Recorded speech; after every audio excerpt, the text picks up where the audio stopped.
ദൈവനാമത്തിന് മഹത്വമുണ്ടാകട്ടെ. യിരെമ്യാ പ്രവാചകന്റെ പുസ്തകം 4-ാം അധ്യായം 14 മുതൽ 18 വരെയുള്ള വാക്യങ്ങളാണ് നമ്മൾ വായിക്കുന്നത്. 14-ാം വാക്യത്തിൽ, യെരൂശലേമേ, നീ രക്ഷിക്കപ്പെടേണ്ടതിന് നിന്റെ ഹൃദയത്തിന്റെ ദുഷ്ടത കഴുകിക്കളക, നിന്റെ ദുഷ്ടവിചാരങ്ങൾ എത്രത്തോളം നിന്റെ ഉള്ളിലിരിക്കും. യെരൂശലേമിനോട് ദൈവം ബുദ്ധി ഉപദേശിച്ചു കൊടുക്കുകയാണ്. യെരൂശലേമിന് സംഭവിപ്പാൻ പോകുന്ന വലിയ ന്യായവിധിയെക്കുറിച്ച് പറഞ്ഞതിന് ശേഷം ദൈവം യെരൂശലേമിനോട് അവരുടെ ഹൃദയത്തിൻ്റെ ദുഷ്ടത കഴുകിക്കളയാൻ പറയുകയാണ്. ന്യായവിധിയെക്കുറിച്ച് മുന്നറിയിപ്പ് കൊടുത്തതിന് ശേഷമാണ് ദൈവം മാനസാന്തരപ്പെടാനായിട്ട് അവരോട് ആഹ്വാനം ചെയ്യുന്നത്. ദൈവത്തിൻ്റെ ഈ സ്വഭാവം വളരെ സാധാരണമായി നാം കാണുന്ന കാര്യമാണ്.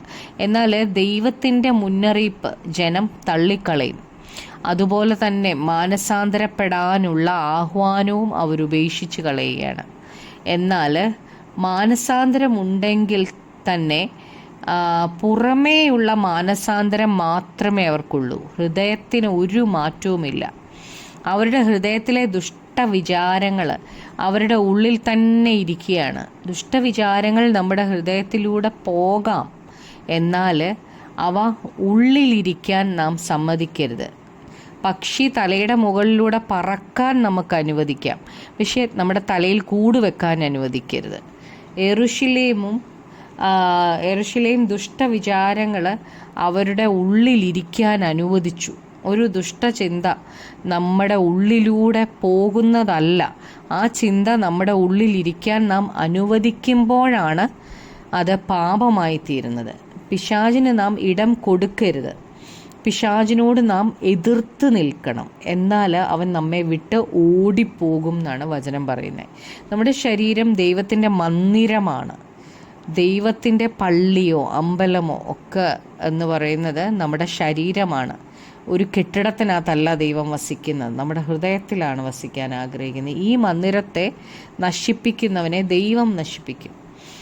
രണ്ട് പേരും കൂടെ ഒന്നിച്ച് നമ്മുടെ ഉള്ളിൽ വസിക്കാൻ കഴിയത്തില്ല. ദുഷ്ടചിന്തകളും വിചാരങ്ങളും അതുപോലെ ദൈവവും ഒന്നിച്ച് വസിക്കത്തില്ല. ദുഷ്ടവിചാരത്തെ ഹൃദയത്തിൽ നിന്ന് പുറത്താക്കിയിട്ട് കർത്താവായ ക്രിസ്തുവിന് നമ്മുടെ ഹൃദയത്തെ കൊടുക്കണം.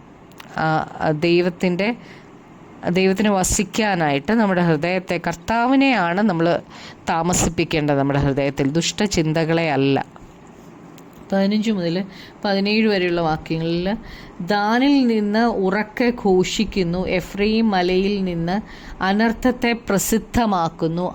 ജാതികളോട് പ്രസ്താവിപ്പീൻ, ഇതാ കോട്ട വളയുന്നവർ ദൂരദേശത്ത് നിന്ന് വന്ന് യഹൂദ പട്ടണങ്ങൾക്ക് നേരെ ആർപ്പു വിളിക്കുന്നു എന്ന് യെരൂശലേമിനോട് അറിയിപ്പീൻ.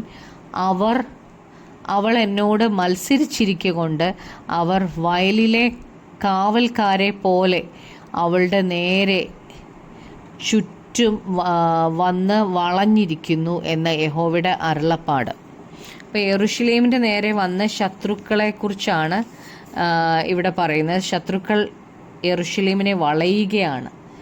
എന്നാൽ ഇവർ യെരൂശലേമിനും യഹൂദയ്ക്കും നേരെ വരുന്നതിന് മുമ്പേ ദൈവം അവർക്ക് വ്യക്തമായ മുന്നറിയിപ്പ് നൽകിയതായിരുന്നു. 18-ാം വാക്യത്തിൽ, നിന്റെ നടപ്പും പ്രവർത്തികളും ഹേതുവായിട്ടത്രേ ഇവ നിനക്ക് വന്നത്. ഇത്ര കയ്പായിരിപ്പാനും നിന്റെ ഹൃദയത്തിന് തട്ടുവാനും കാരണം നിന്റെ ദുഷ്ടത തന്നെ. അപ്പം ഇവർ നേരിടുന്ന ന്യായവിധിയുടെ കാരണം അവർ തന്നെയാണ്. അവർക്ക് ദൈവത്തെ, അവർക്കുണ്ടായ ന്യായവിധിക്ക് കുറ്റം പറയാൻ പറ്റത്തില്ല. ദൈവം അവർക്ക് വ്യക്തമായ മുന്നറിയിപ്പ് നൽകിയതായിരുന്നു. എന്നാൽ അവരത് തള്ളിക്കളഞ്ഞു. മാനസാന്തരപ്പെടാനുള്ള ദൈവത്തിൻ്റെ ആഹ്വാനവും അവരുപേക്ഷിച്ചു. അവർ ദൈവത്തോട് മത്സരിക്കുകയാണ് ചെയ്തത്. അതുകൊണ്ട് ദൈവം അവരെ അവരുടെ ശത്രുക്കൾക്ക് ഏൽപ്പിച്ചു കൊടുത്തു. ഇത് തന്നെയാണ് നമ്മുടെ ജീവിതത്തിലും സംഭവിക്കുന്നത്. നമ്മുടെ ഹൃദയത്തിൽ പാപത്തിന് വസിക്കാൻ നമ്മൾ സ്ഥലം കൊടുത്താൽ ദൈവം നമ്മെ ശത്രുവിന് ഏൽപ്പിച്ചു കൊടുക്കും. എന്നാൽ നമ്മുടെ ജീവിതത്തിൽ കർത്തൃത്വം യേശുക്രിസ്തുവിന് കൊടുത്താൽ ക്രിസ്തു തൻ്റെ രാജ്യം നമ്മുടെ ഉള്ളിൽ സ്ഥാപിക്കും. ദൈവരാജ്യം ഭക്ഷണമോ പാനീയമോ അല്ല, നീതിയും സമാധാനവും പരിശുദ്ധാത്മാവിലുള്ള സന്തോഷവുമാണ്. നമുക്ക് പ്രാർത്ഥിക്കാം. കർത്താവായ യേശുവേ, ഞങ്ങൾ വായിച്ചതുപോലെ കർത്താവെ, ഞങ്ങൾ രക്ഷിക്കപ്പെടേണ്ടതിന് ഞങ്ങളുടെ ഹൃദയത്തിൻ്റെ ദുഷ്ടത കഴുകിക്കളയണമല്ലോ കർത്താവെ. ഞങ്ങളുടെ വിചാരങ്ങൾ ഞങ്ങളുടെ ഉള്ളിലിരിക്കാൻ അങ്ങ് ആഗ്രഹിക്കുന്നില്ലല്ലോ കർത്താവായ യേശുവേ. പരിശുദ്ധാത്മാവ് തന്നെ ഞങ്ങളെ നടത്തണമേ കർത്താവെ. ആത്മാവിൻ്റെ ശബ്ദം കേൾക്കുവാൻ, ദുഷ്ടവിചാരങ്ങളും ദുഷ്ടചിന്തകളും ഞങ്ങളുടെ ഉള്ളിൽ വരുമ്പോൾ തന്നെ അതിനെ ശാസിച്ച് അകറ്റുവാൻ, അതിനെ പുറത്താക്കുവാനുള്ള ദൈവിക ജ്ഞാനം ഞങ്ങൾക്ക് തരണമേ കർത്താവെ. അതിനെ താലോലിക്കുവാൻ ഒരിക്കലും ഞങ്ങൾക്ക് ഇടയായി തീരരുതേ. പാപത്തെ കർത്താവെ പ്രാണത്യാഗത്തോളം എതിർത്ത് നിൽക്കുവാൻ ഞങ്ങൾക്ക് കൃപ തരണമേ. പരിശുദ്ധാത്മാവ് തന്നെ ഞങ്ങളെ അതിന് സഹായിക്കണമേ. അപ്പോൾ പാപത്തെ ജയിക്കുവാൻ അങ്ങയുടെ കൃപയാൽ ഞങ്ങളെ നിറയ്ക്കണമേ.